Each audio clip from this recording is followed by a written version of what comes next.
Hello, everyone. So, welcome to a new episode of the show. My guest for the episode today is going to be a personal stylist. She's also a color specialist. Her name is Carol. Carol today is going to take us into a journey into how does the culture affects what we wear, and in addition, how does that reflect in our society as an overall, and how does that reflect in our personality and mental state. She's going to give us an idea on what to look for when you want to go buy some clothes, whether you are a man or a woman, and what are, let's say, the colors which suit your body type, what are the colors that suit your skin tone, sorry, etc. And she's going to be discussing about how what we wear reflects our mental state, which I found pretty fascinating. I hope you get something from today's conversation. I'm sure that I did.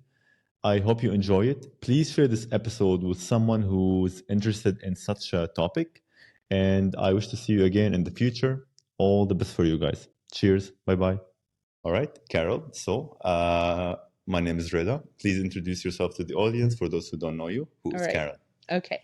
So, my name is Carol. I am from Brazil. I am originally an educator. I worked as a teacher at an international school back home in Brazil for 11 years. And then I left because my husband got a job in Japan. Oh, that's yeah. Cool. So we left. I was taking care of my children. And then during the pandemic, we were relocated back home. And then I went back to working as an educator. And that's when things stopped making so much sense for me. I was a mother of two, and the education field is something that requires a very intense commitment, like soul, body, time, everything. And I felt like I couldn't be the good teacher or the good mother I wanted to be. At the same time. So at that same period, I was going through lots of personal changes, moving countries, having had a second baby, and choosing losing my career. Oh, all right. Yeah. And that's when I searched for a personal stylist at the time as a client. I see. Right. Carol, why did you choose education? What drew you to education in the first place? Before we get into the personal style. Sure. So why is that? My mother's an educator, so I grew up under her desk. Oh, all right. I see. And the school environment was always something that I appreciated. And I'm a very personal individual. I really like being around people, and I like interactions. And today, right now, at nearly 40 years old, I understand that I appreciate the interactions with others more than the education process itself. I see. Yeah. So today I know that that's not what I want to do anymore. It doesn't make sense right now.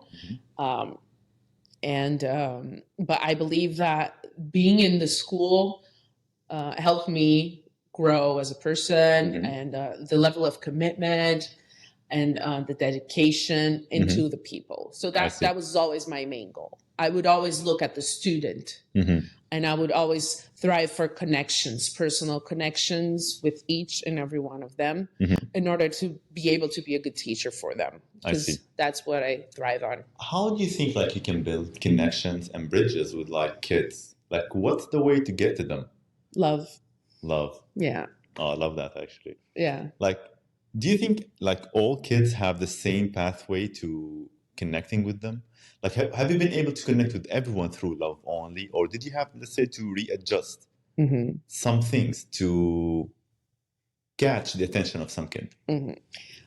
Each person has their different love language, right? So, and with students is no different because we're talking about people.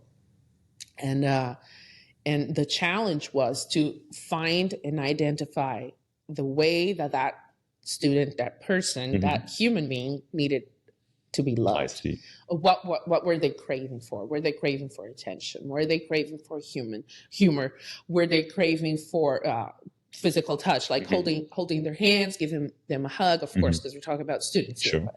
But, what is it that made them feel special, right? Was it that one-on-one time with the teacher? Or was giving them a special task to make them feel like they were important? So those were the things that I had to identify. I see. Some students were easy. They were just easy going, like people, right? Some people are just easy to relate to, and usually the ones that misbehave were the ones that needed this extra attention, like extra gear of attention. Yes. And sometimes that was a challenge. How am I going to reach that student? How am I going to make that student feel like I am connected to them, that I see them? Because if they don't feel seen or understood or connected, the learning might even happen, but it's different. And anything in life, actually, once we get that connection, right, with that human being, that person in front of us, once we build that bond, everything else comes second, right? Carol, like, in your opinion, like, why is it that kids, like, at that age, let's say whatever age they are in, like, why do they have like a different bridges to be able to connect with them? Like, what might have happened in their early childhood that have, let's say, led to the different behavior, where you had to treat with them differently and able to be to connect with them on a certain level? Like, what might they have gone through? Well, it depends. For example, I used to work at an international school, and one of the big aspects is their culture. Right? Once we're talking about people from different nationalities, we have different expectations. We have different interactions with family, with housing, with food, right? And even school, and strangers around you, or different adults that are not your parents, sometimes even with your parents, right? So I used to have lots of Korean students back home at my job, and their interaction and relationship with parents are different than the ones that Brazilian students have with parents. I see. It's a cultural aspect, right? And everything comes to the table because we are complex human beings, right? So it's not only one isolated thing. And some people are very shy. Some students were really shy. So for them to be exposed to something in a collective setting, it would be too much, right? So even if they needed the attention, being shy, you have to be careful. How are you going to provide that attention? You have to find a way in private to give that attention to that student, for example, right? Other students need to be the star of the show. And then they want to stand up and they want to show something. They want to, have this role, or they want to raise their hand and make a joke for everyone to laugh. And it depends. So, yeah. I love that, actually, like how is it like each one like reflects on the background which they had, like the way they grew up, from the culture, parents, home, and so on, as you mentioned. Carol, so you started with education, and now you moved on to be a personal stylist. Let's get into that. So can you please tell us what's a personal stylist? All right. So a personal stylist is someone, actually, I would like to make a correction about that, because I'm not only a personal stylist. I am an image consultant. And when we talk about that, we are talking about the way that person sees themselves. I see. So if you think about my case, for example, because I began as a client, I began as a client in this field, right? That was my first interaction. I was having a case of having moved countries, having gained weight. My body was different. I had a new perspective of who I was, because I was now a mother of two, a person that was not going back to the professional environment that I used to have. I was someone that I didn't know who I was anymore. And that's when I searched for someone to help me get dressed. And that is what people think when they search for a consultant. Well, I don't know what to wear, but it's so much wider than clothing, right? And if we say personal stylist, it sounds like I'm a person who's going to come to your house and bring you a blazer to wear and a pair of high heels, stilettos, and then you're going to be styled, right? But it's about again connection, right? It's about looking at that person's eyes and understanding who they are, where they are, and where they want to be, and bringing them to that closer point. to their goal. So the main objective of the image consultancy is to understand who they want to be, or what they want to look like, or which image they want to present to the world. Right? So like what they have in mind, and the image consultant have to, let's say, guide them through that process to get to the image that they have in mind. Before we move on to that in a bit more details, can you please share with us, like, what was your perspective when you were a client yourself? Like, what did you have in mind, and where did you want to reach? And how did your personal stylist, let's say, or image consultant have guided you through the process, please? Okay. Actually, I went through this process twice. Oh, all right. Let's go ahead. In different countries. So, number one. Right. But I think they were similar in the process, because the challenge was I didn't know how to dress my body because it was different. And I had some insecurities about my body that I wanted to hide, right? And then I went to the stores and I couldn't find anything that flattered me, and everything felt ugly. And I felt like I was just blah. I was boring. And I felt bad in my own skin. So I searched for someone in hopes that that person would help me feel better, right? And some people might look at that and think that it's superficial or shallow, right? Oh, it's just about clothing. That's so silly. But actually, it's not. Like I said, I was very insecure about myself. And once we're insecure in our own skin, we reflect that energy everywhere. You enter a room feeling insecure, you walk a certain way, your shoulders are a certain way, and you just give out this vibe, right? As to when you feel amazing, you just bring that energy with you, right? So that's what happened. I learned so many strategies, and not only that, like I went. The person went with me shopping, right? And why is that? Because I wanted to spend a lot of money, and that was not the point. The point is, she was teaching me how to shop for myself. What were the things that worked for my body? How to give out the image I was looking for. Look, if you wear this is the impression that you're giving out. This makes you look like this. Let's try this instead, right? Oh, well, so if you want to give out the vibe, let's say, of being elegant, for example, if you want to have an elegant style, how can we make that happen? These are the elements that are going to bring out this elegant factor, exactly, in the way you dress, in the way you style your hair, in the way you put on makeup, in the accessories you're wearing. Everything is like, it's a combination of all those things. And the ending result is not only going to be what you're wearing, but it's going to be how you feel. Like, this is like the end goal, is how you feel and how you bring that to the world. Yes. Like, how are you able to reflect what you want, like the vibe which you want to everyone around you? Exactly. Super. Like, and you mentioned something about the cultural differences and how does it reflect on kids and their behavior. Do you think that the personal styling also is influenced by the culture? And the way we want to dress and the image which we want to deliver is also influenced by the culture as well. Yes, so much. Absolutely. And it not only that, it makes a difference where you are. I used to live in Japan before.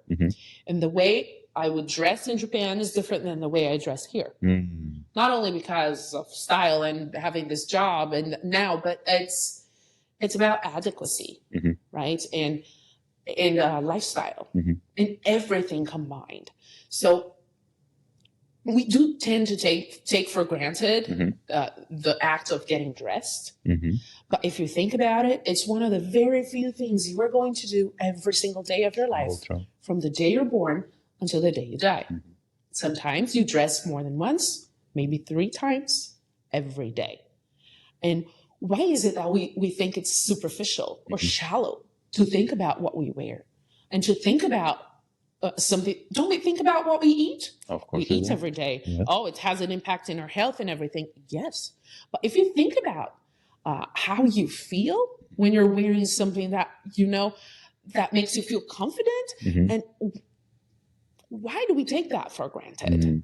Right? I even forgot your question. Can you go back? All right. So my question was about no worries. It's all right. It's okay. Don't worry about it. I'm a little passionate about this. I'm Oh, please, I was enjoying to hear, because I can see it in your eyes how passionate you are about the topic. So, I enjoyed, just listening to you. I was like, the floor is yours. Go ahead. Do your thing. It's fine. Where were we again? I was going back to something, but I can't remember. Sure, let me just rephrase the question. It's okay. So the question was how is it that the culture affects the what we dress and the image which people perceive us in? Yeah, and there's so much to be said about that. For example, if I'm talking about a Brazilian client, right? Let's suppose she's a person in her 40s. She has children. She's not currently working at a job, right? I say that very clearly because working at a job or doesn't have a company job, right? The 9 to 5 daily job, let's say. Yes. I'm not saying that they don't work because I'm a mother as well. I know that we work. So if I talk about a person that doesn't have a job and it's she has 2, 3 kids and she's taken care of and living in Abu Dhabi, for example, she's going to have a goal. Right? And if she's Brazilian, she's going to have a different goal. If she's Emirati, she's going to have a completely different goal. I do have an Emirati client, and it's so different in terms of adequacy, in terms of where are you going to wear something like that. Okay, so and that's one of the previous, the first steps of this process. There's this interview. It's very deep and thorough, and it might feel like, why do you need to know so much about my life? Well, because I need to ask questions like, where do you go? What are the places you go?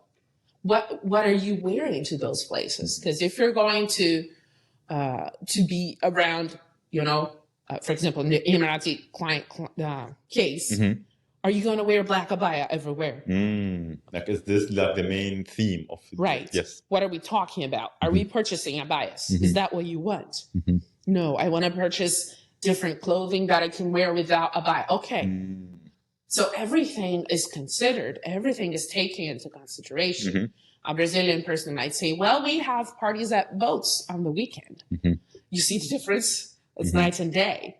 What that Brazilian client might wear to a boat party in the weekend versus what the Emirati client is going to wear because she wants to not wear a abaya one day. Very true. Right? So everything is taken into consideration. If they have a corporate job, for example, they have a special dress code that they have to attend to. Are they in a position of leadership? Does that makes a huge difference, right? On the impact of their image and how you're going to present yourself in that company job. Being a female, for example, right? So, also what we wear reflects our position in a sense. Yeah. Does it reflect our personality? Yes. My goodness, big time. All right, let's talk about that. How does it? How is it what you wear reflects on your personality? Well, if you think about it, that's the goal. Okay, that is one of my biggest goals during the style or the image consultancy is to make this alignment in between your personality and your clothing and whatever you wear and your hair and your hair color. Do you dye your hair? Do you have highlights? Everything. Because even when we talk about the 7 universal styles, okay, that is not something that I follow like a Bible. Some consultants do, but there are 7 styles, like elegant, traditional, romantic, casual, creative, and dramatic. They are words that can sound as personality traits, right? So a person that is a romantic style, for example, it's someone who's going to wear lots of laces, little frills, maybe flowers. Attract attention in a sense. Because it's who they are. They're a very feminine, soft person. Their personality is sweet. And many times those 2 things go together, right? Now, a dramatic person is someone who, not in terms of drama, okay, but is someone who is very assertive, who is very, minimalist, and creates that impact by wearing high-end or very nice cut pieces, okay? Like think Victoria Beckham, for example. I see. She has that style. I see. Right? So she knows what she's doing. She's going to wear clean lines, not a lot of frills, as opposed to the one with the laces and the ribbons and everything. So personality and clothing do come together. What happens often, especially with women, once they get to a certain age, is that we start hiding ourselves. Because my body is this, I have this after I had babies and blah, blah, blah. I want to hide this, their cellulites and blah stuff. So what happens is that instead of dressing as a way to express who we are, we start hiding ourselves from the world because, I don't want to show my stomach. So I'm going to wear black because it's, slimming. I see. And we see so many people wearing black everywhere. But do they wear black because they like the color black, because it suits them, because it expressed their personality, or just because they don't have to think about it, or as a way to hide, So is it like a way to, let's say, hide something which we don't want to show, or is it like their personality itself? There you go. That's the question. Does also styling reflect anything on the mental state of the person? Does it? Yes. I'll tell you this. If you're wearing,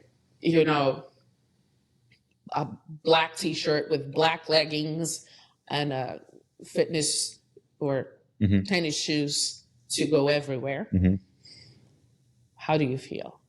Is that because, you're comfortable? Are you going to the gym or are you going everywhere? Are you running errands like that because you don't want anyone to notice you? Right? Or are you wearing something that makes people look at you? Right? Are you wearing orange pants? I see. Right? Orange trousers. Flashy thing. Like there you go. Yeah. What are you wearing? Are you wearing a red dress? There's a difference, right? And how do you feel about that? It makes this huge difference. And there's also a difference in knowing what's right for you and feeling powerful when you're wearing a certain thing, right? Or just wearing because it covers your body, right? So if you're wearing something like a balloon, is that your personality? Are you a creative style that really wants to use forms? Like think Billie Eilish, right? Yeah. So she's got style. She's creative. She uses things that don't necessarily, when you look at it, think that they would go together, but somehow she makes it work. Right? Is that what you're doing? Or are you just wearing something really puffy because you don't want people to notice your figure? I see. Right? I see. So, now, I got this question that crossed my mind, which is, for someone who has no experience in this, what are the basics for them to start with this? What are the basics, let's say the pillars, for someone who doesn't have any background in styling, for a normal person, to start dressing better? All right. What should they consider? All right. There are 3 pillars to image, right? So the 3 pillars are of images. Yeah. looks or appearance, communication, and attitude. Right. You're asking me about how to dress. Yes. Right. Okay. That's one of the things. Let's start with that. Good. Go ahead. Let's make that clear. Show me the magic. Go ahead. So first thing, the quality of your clothing. Right. If you wear very cheap fabrics with cheap cuts, they're not going to sit where on your body. I'm not saying go buy from high-end stores. I'm not saying that you have to just purge lots of money. I'm saying be considerate, right? When you're purchasing something and it's at the store and there's like lines popping out of the buttons, you know what I'm talking about? There's like a thread like here. glitches on the product itself. Let's exactly. Say. Many times, if you talk about very cheap clothing, they're going to have all those things. Sometimes they're already crooked at the store. That's going to kill your image, right? So you're going to wear a t-shirt. Okay, look, let's spend a little more on that t-shirt. Instead of having 35 white t-shirts that cost $15 because you have to dispose them very often because they're not very good. And after you take them out of the washer, they're like this. Exactly. Right? Spend a little more. And instead of paying 15, pay 80. I'm not saying like pay 500, pay 80 on a nicer piece. Right? And that way, instead of having 15, you can have 2. That will last. And that will make an impact because it feels better. Right? Because nicer fabrics, they're more comfortable, not only on your skin, but in terms of heat, right? How you sweat on that fabric makes a difference. That's interesting. I'll get to that later. Yeah. So first of all, make better choices. Second of all, get rid of everything that doesn't work. Sometimes, more often than not, our closets are full of things that we're just like, I don't know how to wear this, or I lost weight and this doesn't fit me, or I gained weight and this doesn't fit me. If it doesn't fit you today, you can save it for a month and then get rid of it. Because what happens is that we, especially women, our weight tends to fluctuate a lot, right? And if we're talking about after a certain age, after children, it's so common that we have a pair of jeans or 2 that just sit there because we like them. We used to like them 10 years ago, right? And it's hard for us to get rid of them because, well, I felt so good when I was wearing it. And it's more common to be attached to how we felt when we wore a certain thing than to the actual piece of clothing. Itself. So we're attached to the emotion of that it left us with. Yes. Oh, I felt pretty when I was wearing it. But why did you feel pretty? Because your body was a certain way, and that piece used to suit your body that day. But your body's different now. And even though, you gained weight, you lost weight, or whatever, there's so much more that is into it. If you one day, let's suppose, those jeans that are sitting there from 10 years ago, 5 years ago, if you fit in them, let's suppose you lose all the weight and you get to wear it again. Are you sure that's who you are still? Are you still the same person? Yes. Are you still that person that would wear that? Or were you 10 years younger? And today that does not make sense anymore because you're a different person. You're older. You're more mature. And today your intention or the person you want to show to the world or present to the world is someone else, right? So the person changes along the way, and like with that, our behavior changes, our perspective changes. Yeah, our style has to change. You mentioned something about the fabric and how does it, let's say, react differently with the environment. What can you tell me about that, please? Sure. So there are different compositions, right? When we talk about clothing. The first thing you will see, if you find me in the store, first thing you'll see me do is lift the clothes up and look at the tag. I am that person. I am looking at everything. Okay? I lift it up and I look at that tag over there that is very hidden. It shouldn't be. Well, if you I ask never me. understood what's on there, but There you go. Because we're talking about the composition, the fibers, right? And there are fibers that are of natural origin, and there are fibers that are synthetic or artificial, right? So, big, easy lesson. Cotton, polyester, right? Everyone would know that. You don't have to be an expert, right? Cotton is made of a plant, is natural, right? And polyester is made of plastic. Plastic, yeah. Right. Yeah. So, fiber, a clothing that has this natural fiber, the thermal comfort that we say, the how hot you feel in it, right?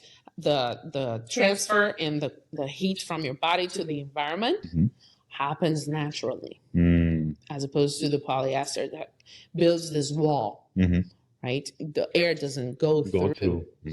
In that way, you get smelly. So like because of the heat, let's say the shirt, the fabric, or whatever it is gonna, let's say, condense the heat, or it's condensed From your body. From the body. Yeah, and we do lose some vapor. You would know that better than I do. Of course. You work with this. Yeah. So when we sweat, right? When we get warm, the fabric might hold it all in or let it go through. So if we talk about natural fibers, it would be cotton or linen, also famous. Then there's viscosa, and other fabrics that have natural fibers. I'm not saying that they're all natural. For example, viscosa is made of a natural fiber, but it goes through an industrial process. But so it's cheaper, if you think about, than buying something 100% cotton or 100% linen, because you're going to find yourself that when you go to purchase a linen button shirt, for example, it's going to be way more expensive. It's like on the higher end, because it's like a different material, which is like, let's say, in better in sense of treating with the environment, and it fits your body. Carol, what's your, let's say, personal preference? Like, do you usually have this confrontation in your mind, like when you want to dress up someone, when you want to advise them, like, do you usually face a contradiction between your opinion and the client's opinion? Like, how do you usually find the mid ground on that? Because like, I'm pretty sure that you might have, like, let's say, a personal bias in terms of styling yourself. So how do you, like, let's say, adjust that when you're with a client? Okay, that's lesson one for a consultant training. All right. Okay, so whatever certification, your course, or anything you do, lesson one is your client is not you. There you go. That says it all. Right? So, and that is why the interview I mentioned, right? The first thing we do, we sit down. Hello, who are you? Talk to me about yourself. What is your life like? Where do you go? How do you dress yourself? How do you feel about your body? And we have this very thorough conversation. I had like a 60, 80 question questionnaire that I ask the client, and might feel a little tiring at the moment. But the goal is that, right? So because it's about them, it's not about me.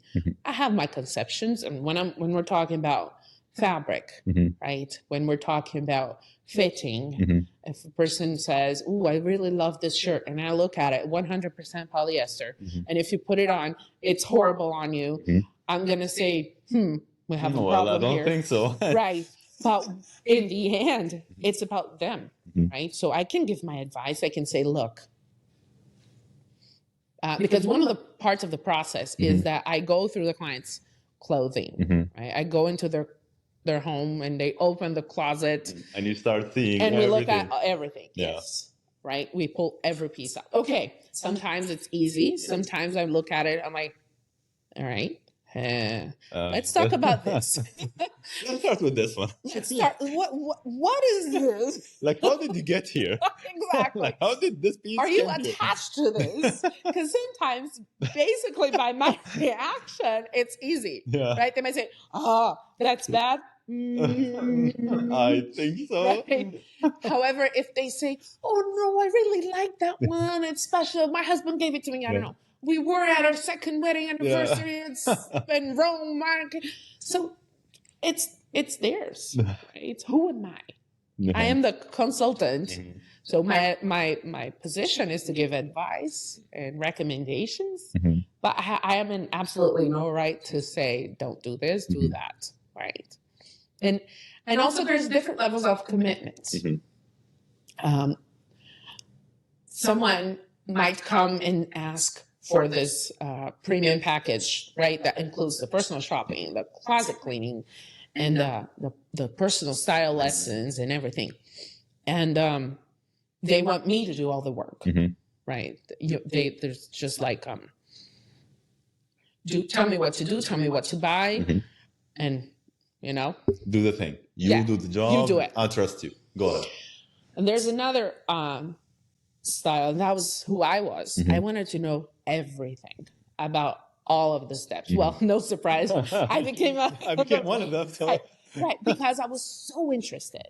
Because I understood that it could be a life transforming experience, and that's what happened to me, right? So if someone comes to me with that level of engagement and that level of interest, it can become a process that is very deep and profound, right? Now, if it's only about, okay, tell me what to do. I want you to take me to the store and tell me what works, because my sister goes with me and she always says that it's nice. You might have that. And is it right? Is it wrong? No, because it's a personal preference. Yes, the process is tailored to the other person's needs and goals, right? Carol, do you think that the personal consultant which guided you through the process played a role in influencing your love or finding your passion for this? Or do you think that, let's say, you were predisposed to finding a solution for a problem which you wanted, let's say, to fix, or something which you wanted to handle in your life? So do you think that the personal consultant have played a role as a vehicle for you to fall in love with this? Yeah. The two people I went through this process with were very different between themselves. And they had different styles. They both told me things that I didn't appreciate at the time or later. And of course, we're talking about human beings. Were they amazing? Yes. And I think that the fact that I went through this process with them was eye-opening, right? Was when I understood that getting dressed is about so much more than, something superficial. Yes, like something which we do on a daily basis and we don't usually think about it right. as much.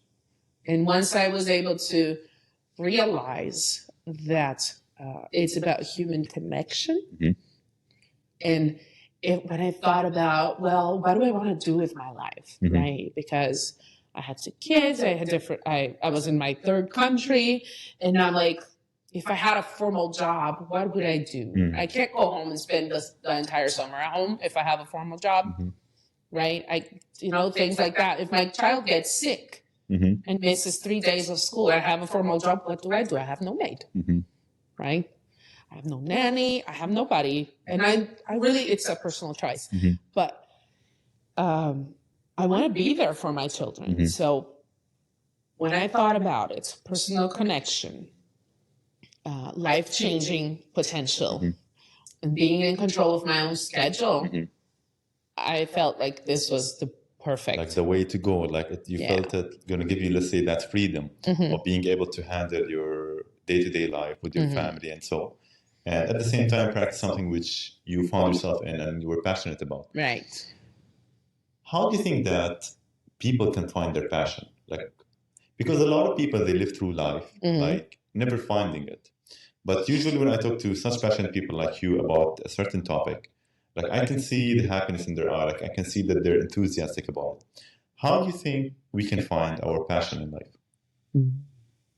That's a tough one. And I don't think there's a right or wrong answer to it. In my experience, and my story was like, this is my story. When I was at the end of high school, I had to apply for some college, right? And back in the day, in the day, each college had a book, right? And in each page, it was one of the BAs, right? So physics, math, history, geography, all those, the science-based. Medicine or biology or in other terms, the boring stuff. So yeah. Right. And I'm like, okay, so nothing with numbers. Skip that. All of it. Skip the numbers. Anything related to the body, not for me. Vet or, dentist or nope, not for me. Also that, no. And then I was left with the human area, right? The humanities. So I was between history and English teaching degree, because I'm talking about Brazil, right? And how we do it back home. And, or language degree, you could say, and education. And honestly, I nearly went to, from one to the other. Yeah, I wasn't sure. And I wasn't super passionate about it, but since I had grown up in the school environment, like I said, my mother was an educator, I was familiar with it. I'm like, I'll go for this. My mom cried. When I told her, not you also. She's like, don't do that. Like, ask me, like I know about it. I'm a perfect example. Don't. She's like, it's such a difficult field. Yeah. It's so many challenges and they don't pay well. You're not going to make any money. You're not going to make it through life. Please don't. You're going to struggle. Yeah. Well, she wasn't wrong. She was accurate. I'll tell you that. But I was able to find a lot of joy in that field. Again, I forgot the question. Because it's fine. So the question was like, how do you find your passion? And you got to the point where, Yeah. So for me, it wasn't a question of passion that took me through college, right? It was a matter of, well, do I like it or not? This is what's left. Exactly. Yes. Do I like it or not? Exactly. I liked it. So let's go. Now, life took me through so many different experiences, and only once I learned that, no, rewind. Sure, no problem. We're just gonna cut it off. I was only able to find my passion once I learned more about who I was. So once I understood myself better, was that I was able to find my passion, and that's how it was for me. It wasn't a short process. Some people are just born knowing that they want to be an architect. My best friend is an architect. She tells me she wanted to be an architect because she was drawing things when she was 7 years old. I wasn't like that, right? And for me, it was going through experiences of, no, this is not what I want. This is not fulfilling. Oh, I've changed, right?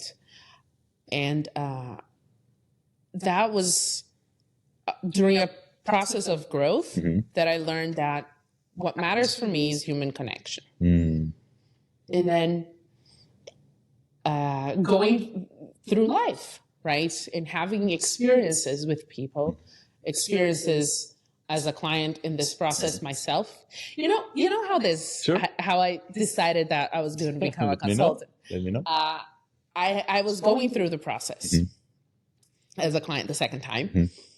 And I found myself in a situation that I'm never at, which is I was in the store, in the mall with other people that I'm not very close with. I was offered a lift that day to a cafe meeting that we're having with some parents from my daughter's school. And I like those people, but we're not very close friends. So we were there together, and then we were at a store. And someone showed me a dress.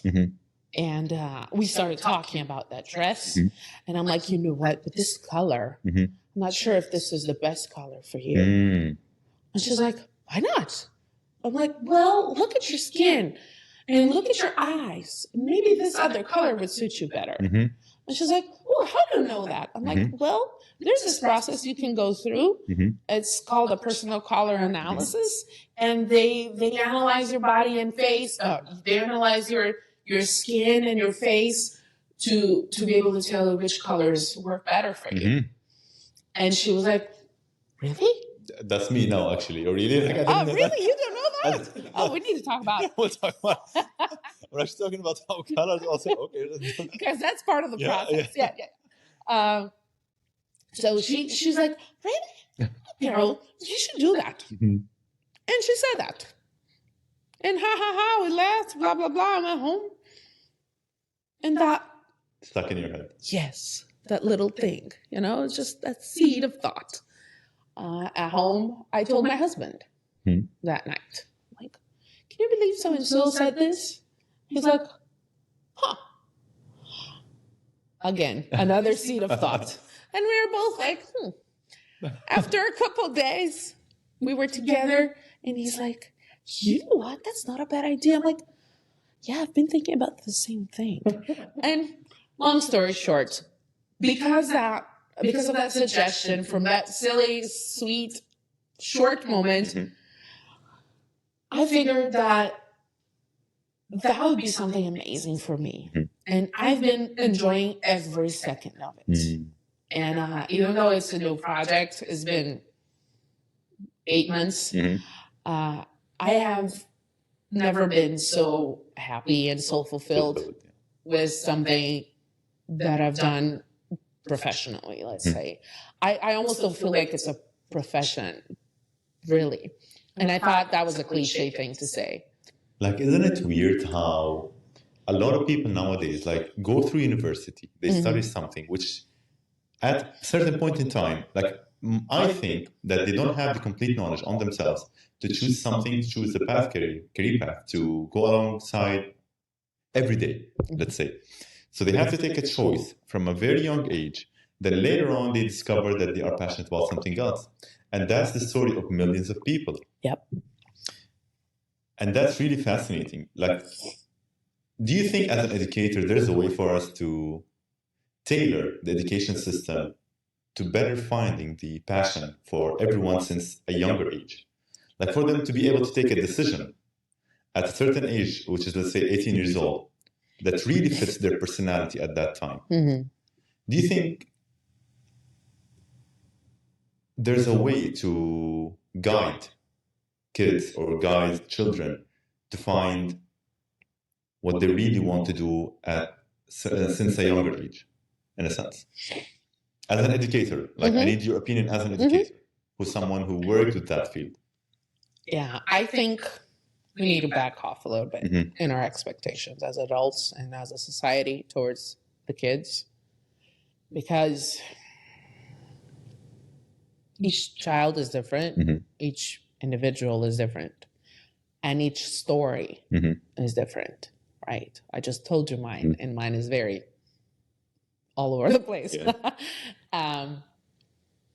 I think that if I had chosen this path when I was 18 years old, I would so not be in the same place today, as happy and fulfilled as I am.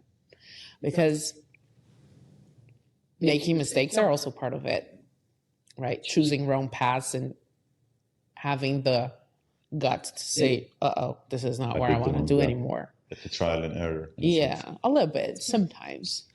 But also, when the question you asked was about the education system, right? I think that, and I think the world is already kind of getting there somehow. The foremost system that we used to have, you and I, when we were in school, was very flawed, right? Well, children go to school from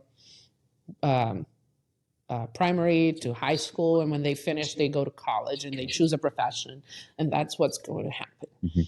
That is very stiff, right? And the way school used to be was not preparing students to even make those choices.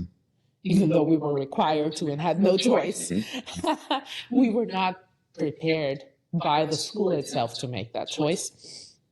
As of today, if you talk about the kind of education that my children are going to, for example, right? There are programs like the IB, the International Baccalaureate. There's a British program that has another name that I can't recall right now, but they are programs that facilitate this pursuit of personal interests and abilities in a better way, right? They foster a lot more experimenting, a lot more, okay, you like this area, this field, let's put you in this field, right? Let's bring let's guide you through there, like let's bring you the courses which assist you in that certain field. Exactly. Yeah. Let's bring a little bit of the old college into high school and see how this, plays out. And I think it's going better. But I also think that the college education that you and I had is not going to last for much longer.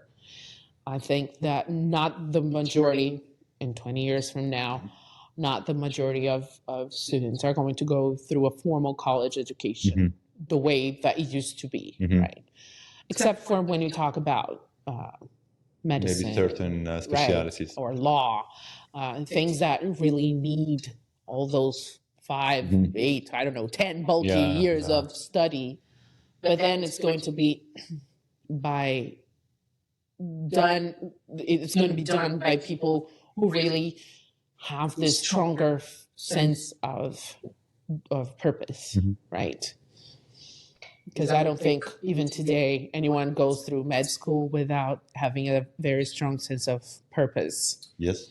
Right. Like most of them, like they're looking to help, let's say, in protecting humans, like being able to treat them. Like most of the, let's say, people who are in that aspect of the education, they always are passionate about helping others. Right.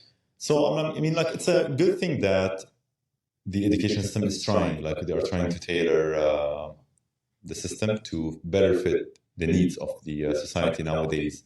And they're trying to develop, like, in the same level of growing in the differences between people. Carol, we spoke about the colors. So actually, I got hooked by that idea. Okay. So how does the color of the shirt or the pants or whatever that you're wearing reflects on you and on your skin? Like, what should we consider? Like dark-skinned, white-skinned, like how should we wear upon that? Okay. Yeah, let's do that. So unfortunately, there's no recipe I can give. All right. So what happened was this whole personal color analysis began with a lady that used to work for Hollywood. And then she was a stylist for Hollywood movies. And she noticed that some actresses had a different, some colors suit better than others. And then she started experimenting with it. And that was in the, in the 70s. So today it has become this whole field with lots of researches and different methods. But basically what it does is a comparison mode, is a comparison method where you have drapes of color, like pieces of fabric, that you put in front of the client and compare. So I'm going to compare my face, for example, with a red fabric or with cool colors, with as opposed to warm colors. I'm going to have two drapes, one with cool tones and another with warm tones. I'm going to compare and see which suits you better. And it is amazing. You should see what happens. Because, of course, there's like different steps. There's 7, 8 steps. That's a very complex process. But in the end, what tells you, it tells you if you're better suited with warm colors, light colors, or dark colors, or cool colors, or soft or bright. The method I work with has 12 color palettes or seasons, as they say. And that works as a guide for the purchases, the future purchases you're going to make. The point is not to go home and throw away half of your closet because, oh, I've been wearing the wrong colors. But it's a matter of, and again, once we talk about the aim of my job, that is to know yourself better, to feel confident to feel more confident in your own skin, wearing a color that suits you, that lightens you up, that, like brightens up your mood, like brightens up your senses. Yes, it helps a lot. So, a quick tip, recommendation that I could give, it would be switch from black to navy. Okay. All right. Switch black from black to navy. Yes. Switch from black to navy. I think many people wear black, too much black everywhere. And black is not a color that suits everybody. So if you're not sure what to wear, instead of buying new black things, buy navy. Because navy is a more balanced color that suits, it's part of the universal tones that we say. There's like 10 universal tones, and navy is one of them. And I think that would be an easy goal too, because a lot more people are going to look great in navy than compared to black. Yeah. So the way to go is navy. So the next time I'm shopping, I'm going to get a navy. If you would have gone for black, yes, go for navy instead. Go for navy. All right, I'll take that thank you for that, Carol. So I'm gonna move now to a bit more into, let's say, more of a personality traits question, like after I got from the, let's say, professionality and the background in styling. Carol, how do you manage stress in life? Do I? Do I? Well, I don't know. You tell me. Do you? Like, before I ask the question I'm first. joking. That's how I manage stress. Jokes. Well, that's a good way to go. I am a person that likes to say that I have a very easy sense of humor. I might be a little too sarcastic sometimes. However, I believe that stress is like a stone in your shoe, it's just starts bothering you a little bit, and then pretty soon you have to stop because you can't walk anymore, so what I think is that the best way for me to manage stress,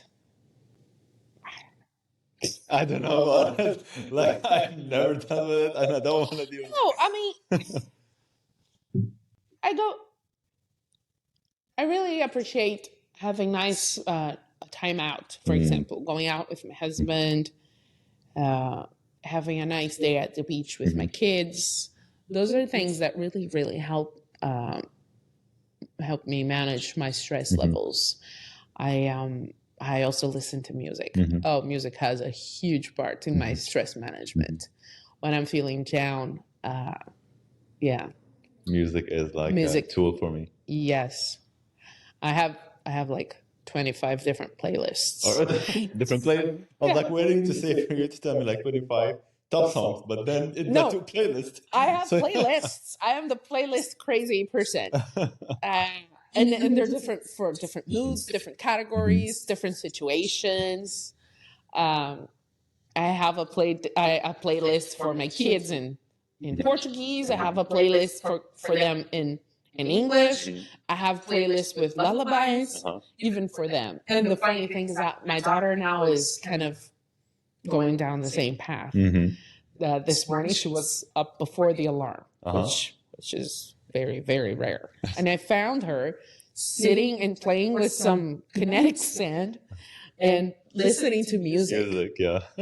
And I thought it was like, oh wow. Oh, that's so sweet. Like this warms my heart. Right, exactly. And very often I find her doing the same thing. So I think that the more accurate answer to your question would be music. Music. Yeah. Music is a way to go. Like it's music sometimes for some people, it's like a way to meditate as well. Like it's a form of relieving pain. It's a form of, let's say, just detaching from society and being in your zone. Yep. And If you have the right playlist. If you have the right playlist, go for it. Well, it's good that Spotify and Apple Music, they have like music by mood, right? I don't like those. I like to have my own. But because I don't like listening to music I don't appreciate. That breaks my mood, whatever it is. But yeah, I agree. Carol, like, what are you most thankful for, like, in your life currently? What are you grateful for? My family. Oh yeah, that was an easy one. Like I think that you're so sure of it. Like it's the right on your tongue. So Yeah. I can't like say anything more about that. Carol, are you happy in life? Yes, very much. That's a very nice way to end it, actually. Carol, anything you want to share with the audience before we end up this conversation? I think it would be to not take yourself for granted, right? You are worth an investment of time, of intention, and that will impact so many other aspects of your life. Thank you so much, Carol. Thank you. I very much appreciate your time, and I wish you nothing but happens for you and your family. And thank you very much. Thank you. My pleasure.